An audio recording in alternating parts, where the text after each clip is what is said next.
வணக்கம். இது FIR.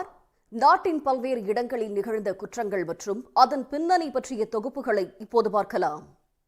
ஆழமான பெண் வெறுப்புடன் நடந்து கொள்வதாக கோட் தெலுங்கு பட இயக்குனர் நரேஷ் குப்பிலி மீதும், அதை கண்டிக்காத படத்தின் ஹீரோ சுடிகாலி சுதீர் மீதும் நடிகை திவ்ய பாரதி சரமாரி குற்றச்சாட்டுகளை முன்வைத்திருக்கிறார். நடிகை கௌரி கிஷன் விவகாரத்தை தொடர்ந்து பரபரப்பாக பேசப்படும் திவ்ய பாரதி சர்ச்சை என்ன? பல்லடம் அருகே நிதி நிறுவன பெண் ஊழியரிடம் 9 லட்சம் ரூபாய் வழிப்பறி செய்த வழக்கில் சகோதரர்கள் உட்பட 4 பேர் கைது செய்யப்பட்டிருக்கிறார்கள். ஃப்ரெண்ட் ஆஃப் போலீஸ் அமைப்பில் பணிபுரிந்தவர் மூளையாக செயல்பட்டு கொள்ளையை அரங்கேற்றியது எப்படி? காதல் திருமணம் செய்து கொண்ட சகோதரியை வீடு புகுந்து சுட்டுக் கொன்றுள்ளார் அண்ணன். காண்போரை கதிகலங்க வைக்கும் CCTV காட்சியின் பின்னணி என்ன? பெங்களூருவில் ATMல் நிரப்ப கொண்டு சென்ற 7 கோடி ரூபாய் பணம் பட்டப்பகலில் கொள்ளையடிக்கப்பட்டுள்ளது.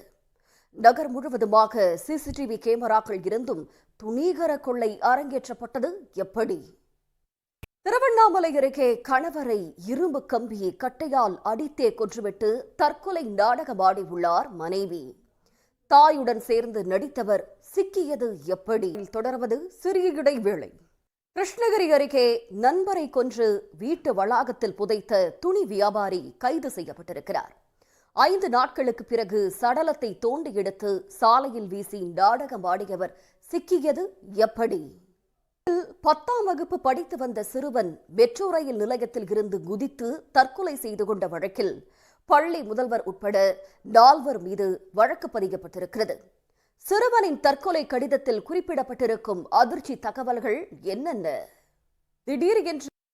திடீரென்று நேஷனல் கிரஷாக மாறிய மராத்தி நடிகை கிரிஜா ஓக் பெயரில் ஆன்லைன் மோசடிகள் அரங்கேற தொடங்கிவிட்டன. ஏற்கனவே AI மார்பிங் போட்டோக்களால் நொந்து போன நடிகை பெயரில் மோசடி கும்பல் போலி இன்ஸ்டா கணக்கும் தொடங்கியிருக்கிறது. மோசடி கும்பலுக்கு எதிரான நடிகையின் நடவடிக்கை என்ன? FIR நிறைவு பெறுகிறது. நன்றி, வணக்கம்.